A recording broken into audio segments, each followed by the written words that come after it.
Buenos días a todos. Lo siento, pero el tiempo ya ha terminado. ¿Podéis ir volviendo a vuestros sitios? Que a mí nadie me ha venido a saludar. La última canción que hemos cantado decía que no hay que tener rencor, que Dios es más grande.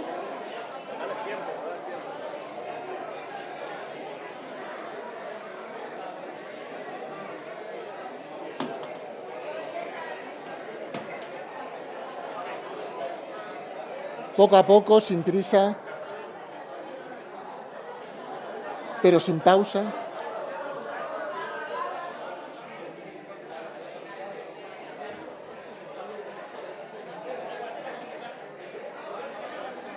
Total, conmigo tenéis 1 hora y media de predicación, así que tranquilos.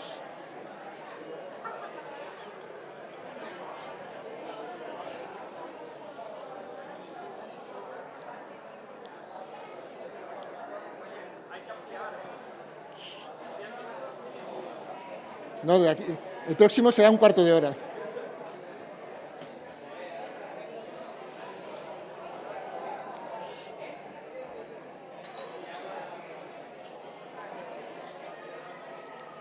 Bueno, si no os importa, me gustaría empezar. Y como hoy es día de bautismos, una de las cosas que se hacen en los bautismos generalmente es dar testimonio de lo que el Señor ha hecho en la vida de los que se van a bautizar. Yo me gustaría dar un pequeño testimonio de lo que fue mi vida antes y después de conocer al Señor, que tiene relación con lo que os quiero compartir hoy. Desde bien chiquitín, yo he sido una persona de mucha curiosidad, muchísima curiosidad. La ciencia me ha atraído mucho, las cosas de la naturaleza, y de bien pequeñito ya empecé haciendo colecciones de piedras. Y una de las colecciones más grandes que tuve fueron piedras de pirita del Pirineo. La pirita es una piedra que parece entre el oro y la plata, y tenía un montón de piedras.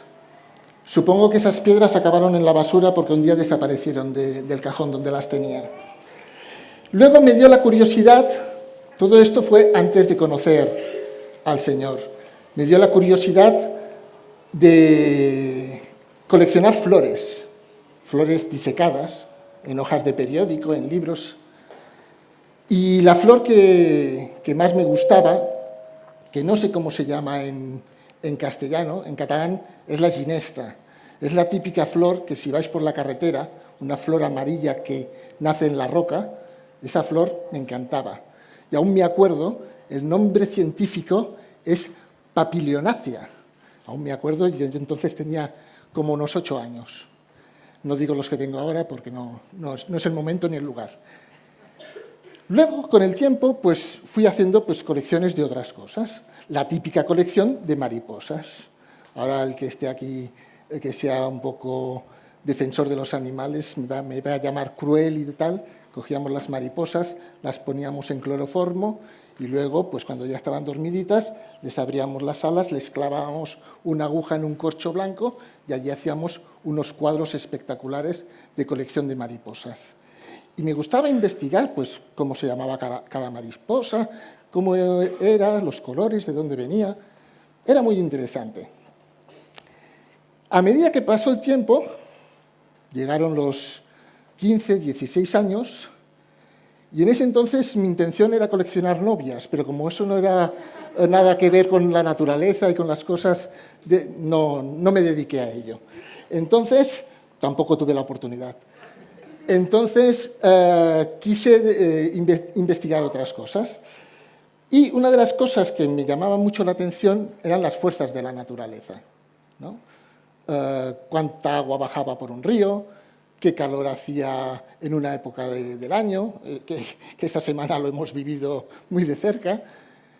Y entonces ya conocí al Señor, acepté al Señor, lo empecé a seguir y empecé a investigar cosas de la Biblia, pero cosas que tenían que ver con la naturaleza, fenómenos extraños.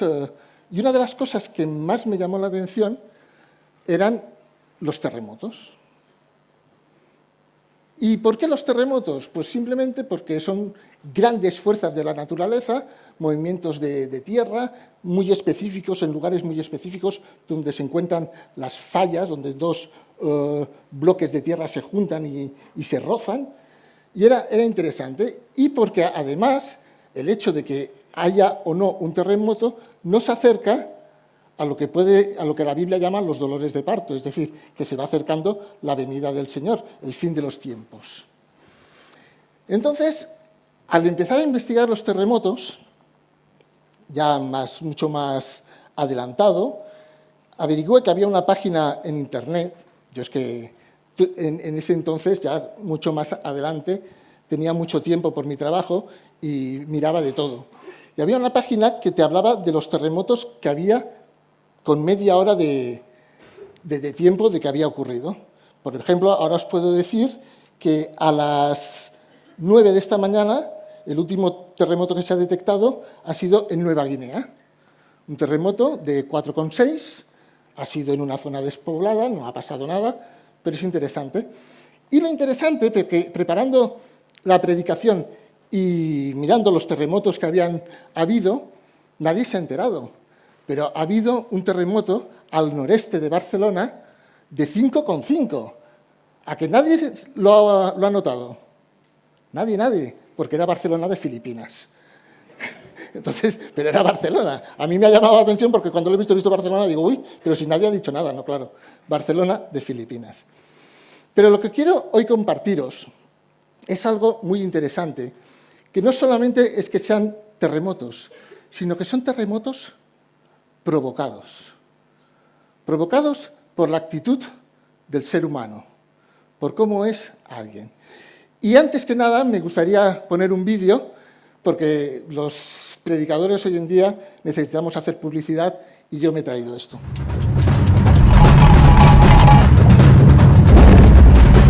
Se ha producido un fuerte movimiento en el centro de la capital y, según nos informan, en localidades de todo el país. ¿Sabemos algo más de la magnitud del temblor? Como puedes ver, la vibración continúa, Belén. Los edificios y los cristales siguen temblando. La gente permanece expectante, sin saber qué hacer. Hemos provocado un seísmo. Hemos provocado un seísmo. Y nosotros estamos aquí para provocar seísmos. Todo creyente, todo aquel que es seguidor de Cristo, aunque no lo sepas, estamos aquí para provocar seísmos, para provocar terremotos, para provocar aquellas cosas que a la gente les haga pensar qué hay detrás de todo aquello que está ocurriendo. Entonces, vamos a ver hoy una serie de terremotos que nos habla la Biblia, y son 3 los que vamos a ver en concreto. ¿Cuántos de aquí creéis en las casualidades? Menos mal, como alguien hubiese levantado la mano. Las casualidades no existen, pero sí creo en las coincidencias y que el Espíritu lleva a coincidir en muchas cosas. Hoy Víctor nos ha compartido de la carta de Filipenses y yo hoy el primer terremoto que os traigo es precisamente un terremoto que ocurrió en la cárcel de Filipos. Víctor nos compartía que no hay que estar ansiosos por nada, que no hay que estar preocupados por lo que pueda ocurrir a nuestro alrededor. Y realmente lo que ocurrió en este episodio que vamos a ver ahora para comenzar fue algo realmente grande. Pablo y Silas estaban en Filipos, estaban predicando la palabra y estaban compartiendo en las calles de Filipos, y una jovencita que servía a sus amos, adivinando cosas que ocurrían, iba detrás de ellos diciendo que realmente eran siervos del Señor y que estaban predicando la palabra del Señor, pero claro, sacando sus dotes de adivinación, que realmente ni a Pablo ni a Silas le interesaba que hiciera eso. Entonces la reprendieron y se le quitaron las dotes de adivinación que tenía en ese momento. Y los dueños, los amos, los denunciaron y los pusieron en la cárcel. Y en la cárcel les dijeron, después de, vamos a verlo, después de haberlos azotado mucho, quiero que os quedéis mucho con todos estos detalles.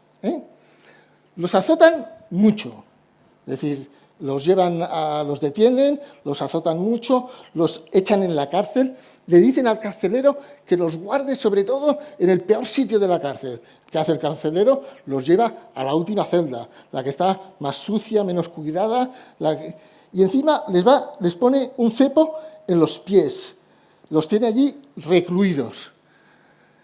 Y me gustaría que pensarais por un momento cómo estaríais vosotros en esa situación. Vosotros estáis dando a conocer la palabra de Dios, estáis dando a conocer, obedeciendo el mandato de Dios de llevar su palabra a toda criatura, y os encontráis que en esta situación de que os detienen, os azotan, os meten en la cárcel con un cepo y en la peor celda de la cárcel. Poneros en esa situación por un momento. ¿Qué haríais vosotros? Sed sinceros. Quejas, murmuraciones, ya está bien, ¿por qué me ha pasado esto a mí? ¿Qué he hecho yo? Y todos estaríamos así. ¿Qué hicieron Pablo y Silas?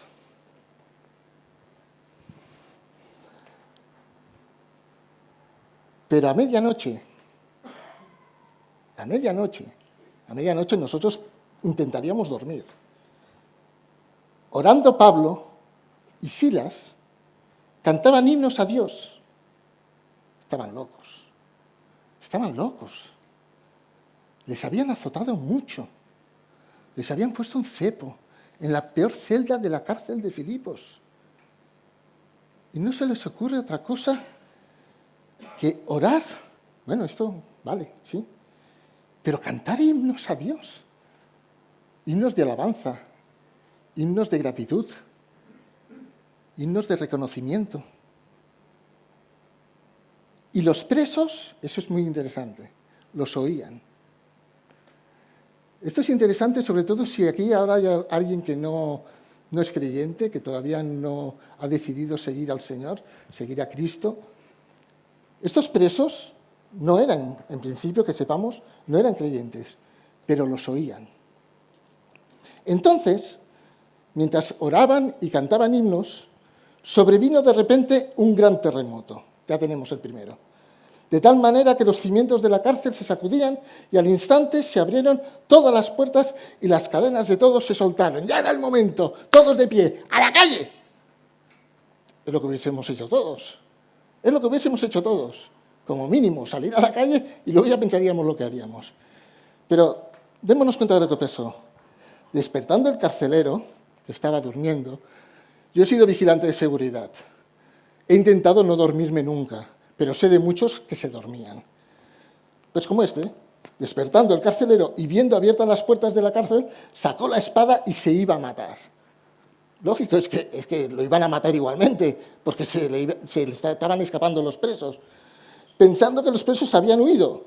Mas Pablo, después de orar y cantar himnos, clamando a gran voz, le dijo: no te hagas ningún mal, pues todos estamos aquí. Y esto me llama mucho la atención, porque habla de todos. No solo Pablo y Silas, que como seguidores de Jesús, pues tenían que ser honrados y mantenerse allí, aunque el Señor los había liberado. Pero estaban también los que no eran creyentes. ¿Por qué? Lo hemos visto antes. Porque habían estado oyendo a Pablo y a Silas. Dos que habían azotado mucho, dos que habían puesto en la peor celda y habían estado a medianoche no solo orando, sino cantando himnos a Dios. Y ellos, esos presos, querían saber el porqué. Por eso se habían quedado. No se habían quedado por otra cosa, porque lo lógico hubiese sido que salieran corriendo y se fueran a sus casas, a la montaña, a esconderse, a donde fuera. Pero se habían quedado porque querían saber por qué Pablo y Silas, después de todo lo que habían pasado, no solo habían orado y cantado, sino que esos cánticos, esas oraciones, habían provocado un terremoto que los había liberado a todos. Entonces, dice, el carcelero quedó totalmente conmocionado y dijo: señores, ¿qué debo hacer para ser salvo? Y ellos le dijeron: cree en el Señor Jesucristo y serás salvo, tú y tu casa. Eso es. Si te sorprende que los cristianos, que los seguidores de Cristo hacen o hagan lo que hacen Tú simplemente has de hacer lo mismo que hace cualquier seguidor de Cristo. Creer y entonces serás salvo. Y no solo tú, sino los de tu alrededor también. Muy bien, seguimos al segundo episodio. Este segundo episodio me va a traer problemas con gente que haya estudiado teología o historia del antiguo Israel y demás, porque mucha gente ya me lo ha discutido. Jericó. La historia de Jericó es la primera ciudad en que, cuando el pueblo de Israel sale de Egipto y pasa los 40 años en el desierto y pasa en el Jordán, es la primera ciudad que se encuentra, la primera ciudad que han de conquistar. Es una ciudad amurallada, muy difícil de poder atravesar y entrar y derrotarlos. Pero, aún así, Dios les da unas instrucciones. Y mucha gente me dice, no, pues que lo que aquí pasó no fue un terremoto. Lo que aquí pasó fueron ondas de sonido que rebotaron contra las murallas, ya ahora veréis por qué. Y discutiremos, o discutiré yo conmigo mismo, el tema. Dice, rodearéis pues la ciudad todos los hombres de guerra, yendo alrededor de la ciudad una vez, y esto haréis durante 6 días. Y 7 sacerdotes llevarán 7 bocinas de cuernos de carnero delante del arca, y al 7º día daréis 7 vueltas a la ciudad, y los sacerdotes tocarán las bocinas. Por eso mucha gente dice, no, es que esto fue ondas de sonido que tiraron las murallas y demás. No. Aquí hay mucho. Estaban dando una vuelta alrededor de los muros. Y el último día tenían que dar 7 vueltas. Estaban haciendo que la tierra perdiera sustancia, que no fuera tan compacta. Y eso provocó un terremoto que, como veremos, derribó. Y cuando toquen prolongadamente el cuerno de carnero, así que oigáis el sonido de la bocina, todo el pueblo gritará a gran voz, y el muro de la ciudad caerá, y entonces subirá el pueblo, cada uno derecho hacia adelante. Me gustaría poner la diapositiva de antes. Aquí me gustaría hacer un inciso, porque me gustaría remarcar algo que pasa en los evangelios. Los fariseos le recriminan muchas veces al Señor que haga cosas en sábado. Y me llamó la atención este texto, porque aquí la ley ya estaba. En ese momento la ley ya estaba. Y dice, vamos a repetir otra vez, dice, y esto haréis durante 6 días. Y 7 sacerdotes llevarán 7 bocinas, tal, y al 7º día daréis 7 vueltas. Atención, 7 días. Yo no sé qué día empezaron ni qué día acabaron, pero uno de estos días tenía que ser sábado. Tenía que serlo. Y Dios no les dijo en ningún momento, el sábado no hagáis nada. Entonces, ¿en qué se basaban los fariseos para decirle a Jesús que no podía hacer el bien o batallar contra una enfermedad o batallar contra un demonio si él quería hacerlo? Pues simplemente este era el paréntesis. Volvemos otra vez. Dice, y el muro de la ciudad caerá, entonces subirá el pueblo, cada uno derecho hacia adelante. Y así ocurrió. El muro cayó. Se han encontrado hace poco, hace unos años, las ruinas que dicen que son de Jericó, porque entre otras cosas hay un hecho muy concreto que no se ha encontrado en ninguna ciudad en la que se haya excavado antes. Y es que los muros de esta ciudad que han encontrado en la zona donde se cree que estaba Jericó, no habían caído hacia adelante. Los muros generalmente, cuando caen hacia adelante.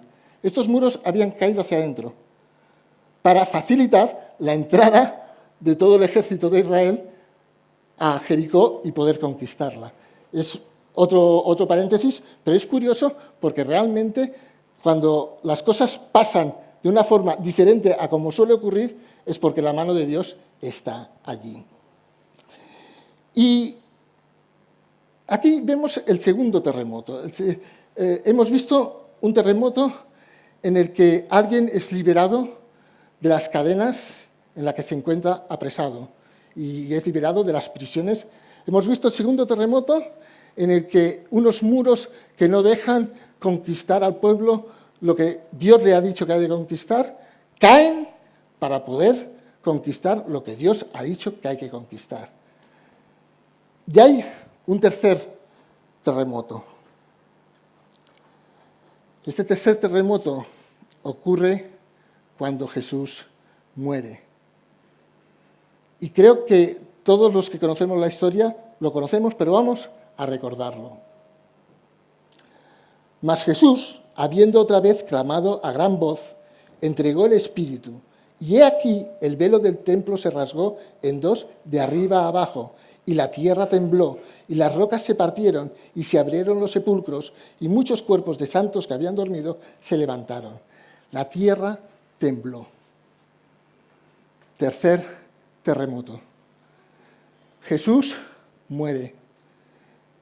El Hijo de Dios muere por cada uno de nosotros, por la humanidad, por nuestro pecado, cargando con nuestro pecado. Y eso provoca un terremoto de tales dimensiones que hasta las rocas se parten.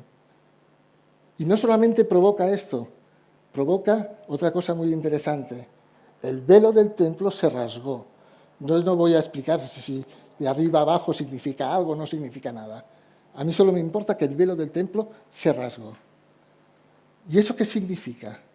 El velo del templo impedía la entrada de cualquier persona al lugar santísimo, a la presencia de Dios. Solo podía entrar el sumo sacerdote una vez al año y según cómo, podía hasta morir.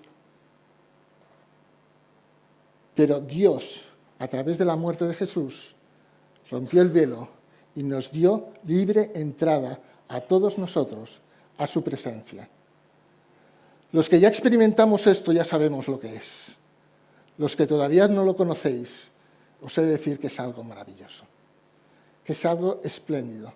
Poder estar en la presencia de Dios, llegar a su presencia y disfrutar de lo que Él tiene preparado para cada uno de nosotros. Es algo inmenso.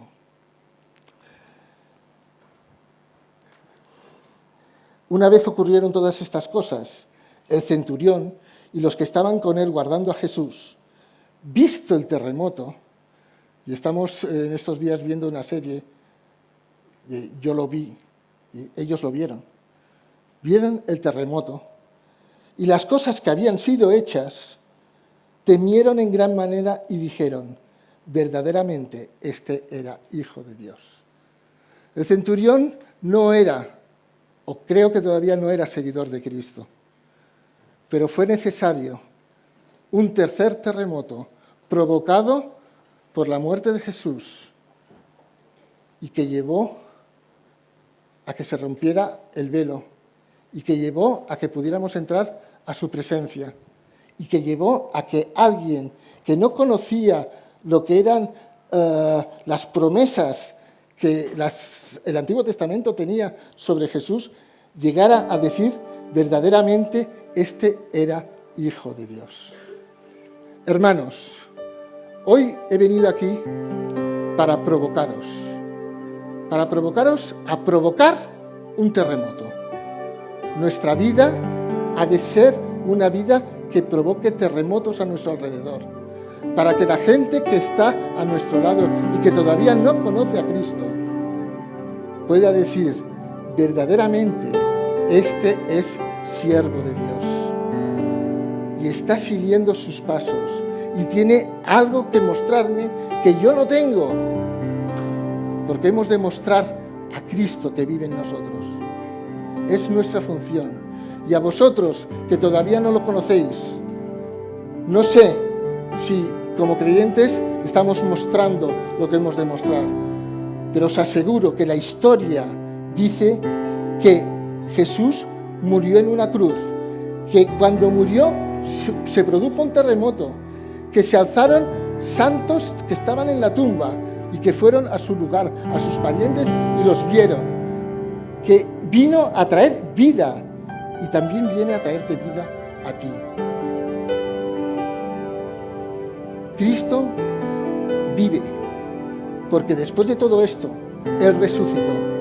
No se produjo entonces ningún terremoto, solamente se removió una gran roca. no fue un terremoto en ese momento. Removieron una roca y Cristo resucitado salió para demostrar que Él era el Hijo de Dios, que había venido a morir por cada uno de nosotros y que resucitaba para darnos vida, y vida en abundancia. ¿Quieres tú esa vida? Ahora es el momento de que la tomes. Ahora es tu momento. Señor y Padre, te damos muchas gracias, porque a través de la historia, a través de la Escritura, tú nos vas mostrando cuál es tu poder, cuál es tu victoria, cuáles las cosas que tú tienes para cada uno de nosotros, para mostrarnos que tú eres Dios y que tienes poder sobre todas las cosas, sea la tierra, sean cosas espirituales, sean cosas anímicas, sobre cualquier cosa tú tienes el poder, Señor, y queremos creer que así es, y queremos tomarlo en tu nombre para hacerlo nuestro también. Y queremos, Señor, que todo aquel que todavía no te conoce pueda conocerte y aceptar que tú eres Dios sobre todas las cosas y que los amas como nos amas a cada uno de nosotros, con todas tus fuerzas, con todo aquello que viniste, porque viniste a morir por ellos, como viniste a morir por nosotros, Señor. Señor, muéstrate a cada uno, tanto a creyentes como a no creyentes. Muéstrate para dar, Señor, aquello que tienes para nosotros. Señor, realmente, la alabanza y la oración son, Señor, armas de poder que pueden provocar terremotos, Señor. La obediencia y la fe, Señor, son cosas que pueden provocar terremotos, Señor. Pero sobre todo, Señor, tu muerte, reconocer que moriste por nosotros, Señor, provoca en nuestra vida un terremoto que no podremos olvidar nunca, Señor, porque cambia y gira nuestra vida por completo para servirte a ti, para darte la gloria solamente a ti. En tu nombre, amén.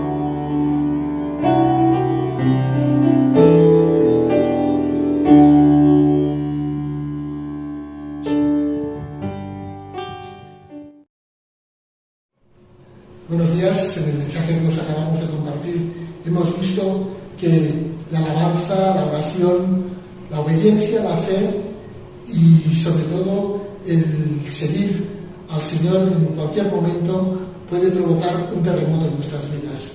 De verdad que os insto a que sigáis los pasos del Señor. Dios os bendiga.